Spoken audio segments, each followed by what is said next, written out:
जी अस्सलाम वालेकुम रहमतुल्लाहि वबरकातुहू। अलिफ टाइम्स में आपको खुशामदीद है।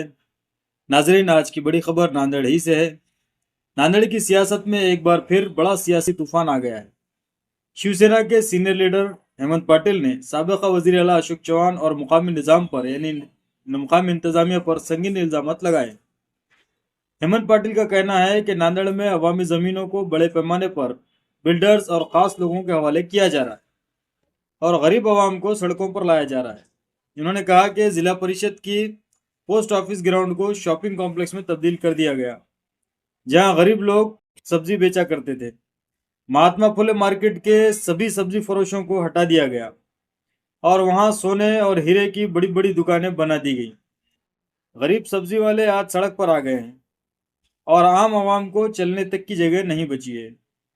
हेमंत पाटिल ने मजीद कहा कि 60 साल पुराना कला मंदिर, जहां बालगंधराव समेत मुल्क के बड़ी थिएटर आर्टिस्ट परफॉर्म कर चुके हैं, इसे भी खत्म करके शॉपिंग कॉम्प्लेक्स बना दिया गया है। इस तरह विनोद माधव कॉम्प्लेक्स, जना मार्केट, शिवाजी नगर जैसे इलाके में भी गरीबों के जगह छीन कर इन्हें बेदखल किया गया।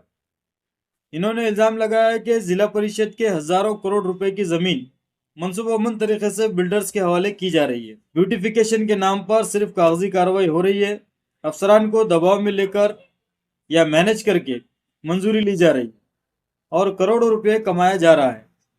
हेमंत पाटिल ने कहा कि तरोड़ा नाका पर जिला परिषद के 3 एकड़ से ज्यादा प्राइम जमीन को गैर कानूनी इमारतों में एडजस्ट कर दिया गया है। जिला परिषद की दीवारें तोड़ी जा रही हैं, स्कूल की जमीनें तक नहीं छोड़ी जा रही। 100 साल पुराने सरकारी स्कूल की जगह भी छीनने की साजिश हो रही है। इन्होंने कहा कि यह सब इख्तिदार की ताकत से किया जा रहा है। अवाम की जमीनें बिल्डरों के हवाले की जा रही है और गांव के गरीब किसानों की जमीनों पर नए रिजर्वेशन लगाकर इन्हें भी सड़क पर लाने का मंसूबा बनाया जा रहा है। हेमंत पाटिल ने यह भी कहा कि अगर इन घोटालों की सही जांच की जाए तो ये नांदेड़ की तारीख का सबसे बड़ा स्कैम साबित होगा।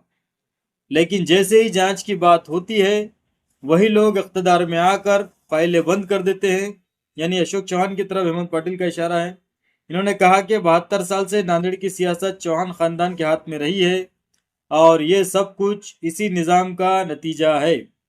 इन्होंने चैलेंज किया कि म्यूनिसिपल कॉरपोरेशन में सिर्फ एक ही पार्टी की हुकूमत है, टेंडर इसी के जरिए निकलते हैं। अगर सब कुछ साफ है तो छुपाने की क्या वजह है। इन्होंने ये भी कहा कि जिन म्यूनिसिपल कमिश्नर्स और अफसरान ने कागजात में हेर फेर की है, इन पर कार्रवाई होनी चाहिए और इन्हें ओहदे से हटाया जाना चाहिए। हेमंत पाटिल ने आखिर में ऐलान किया कि हम इस जुल्म के खिलाफ खामोश नहीं बैठेंगे। ये आने वाले इलेक्शन का सबसे बड़ा मसला है। हेमंत पाटिल ने आज अशोक चौहान पर और उनके परिवार पर, उनकी सियासत पर बहुत संगीन इल्जामात लगाए हैं। देखना यह है कि अशोक चौहान का रद्द-ए-अमल इस पर क्या आता है और आवाम इस ताल्लुक से क्या सोचती है। आप अपनी राय कमेंट याच्यावरती बॉक्स में माझी जरूर गंभीर दें। प्रतिक्रिया पहिलेपासूनच आहे। नांदेड शहरामधलं जिल्हा परिषदेचं कुस्त्याचं मैदान असेल, तिथं शॉपिंग कॉम्प्लेक्स झालेलं आहे। जिथं गोरगरीब माणसं भाजी विकायला बसायचे, अशा महात्मा फुले मार्केटला तिथले भाजी विक्रेते पूर्ण नामशेष करून तिथं सगळे मोठमोठाले सोन्याची दुकानं, हिऱ्याची दुकानं तिथं आलेले आहेत। ते भाजीपालावाले रस्त्यावर आलेले आहेत आणि त्याच्यामुळं चालायला अवघड झाले।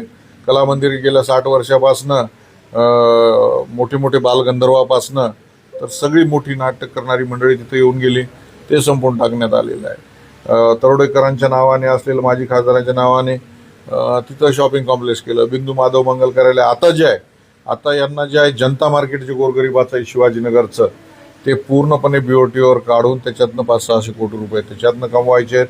आमच्या तरोड नाक्याला मोठा एक भूखंड जिल्हा परिषदचा होता, तिथं ऑलरेडी अनाधिकृत एक बिल्डिंग ॲडजस्टमेंट करून बांधण्यात आलेली आहे आणि आता तो 3 एकरचा तोही भूखंड वळवायचा आहे।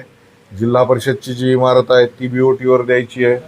कोर्ट कवठ्याला नेलेला आहे, त्या कोर्टाची इमारत व त्याच्या पाठीमागचं जी काय मुलींची शाळा आहे तिथेही बीओटी करायची आहे। मल्टीपर्पज सारखी 100 वर्ष जुनी शाळा, ती शाळा सुद्धा जिल्हा परिषदची महानगरपालिकेकडे हँडओव्हर केलेली आहे।